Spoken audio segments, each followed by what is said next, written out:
आज सिनेटच्या निवडणुकीचा निकाल जाहीर होतोय आणि माझ्यासोबत आता स्नेहा आहेत. आपण त्यांच्याशी बातचीत करणार आहोत. खरं तर युवा सेना याच्यामध्ये आघाडी घेताना पाहायला मिळत आहेत. मात्र तुमच्या विजयी झालेला पहिली प्रतिक्रिया आपली. कसं आहे, हे सरकार जे आहे हे या छोट्या लेवलच्या इलेक्शन घ्यायला सुद्धा घाबरत आहे. म्हणजे आता या युनिव्हर्सिटीच्या इलेक्शन ह्या एवढ्या मोठ्या नव्हत्या जेवढ्या त्या लोकांनी त्याचा वाहू केला होता. पण ठीक आहे, तरी सुद्धा आता तिसऱ्यांदा युवासेना आता जिंकून आलेली आहे. त्याबद्दल नक्कीच मला खूप आनंद झालेला आहे. 3 वेळा तुम्ही युवा सेनेच्या याच्या सदस्य आहात. आता तुम्ही जिंकून आलेले आहात. मात्र आता बदल काय असणार?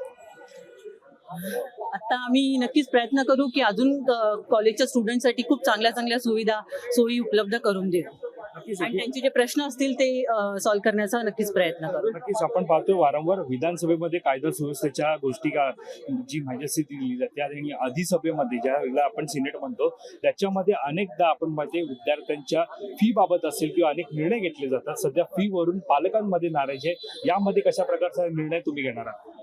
आम्ही पूर्ण पॅनल याच्यावरती एक चर्चा करू आणि नक्कीच आम्ही एक कॉलेजसाठी एक चांगलं काहीतरी करण्याचा नक्कीच प्रयत्न करू. नक्कीच धन्यवाद. आमची बातचीत केल्या संदर्भात तर या होत्या स्नेहा. नुकताच त्यांनी युवा सेनेच्या ज्या आपण पाहतो एकंदरीत युवा सेना आणि एबीव्हीपी अशा प्रकारे भाजप आणि युवा सेना उद्धव बाळासाहेब ठाकरे पक्ष यांच्यामध्ये जी लढत होती सिनेटची त्याच्यामध्ये या विजयी झालेल्या. कॅमेरा पर्सन अवधेश कोरीसह मी वैभव पाटील, मुंबई.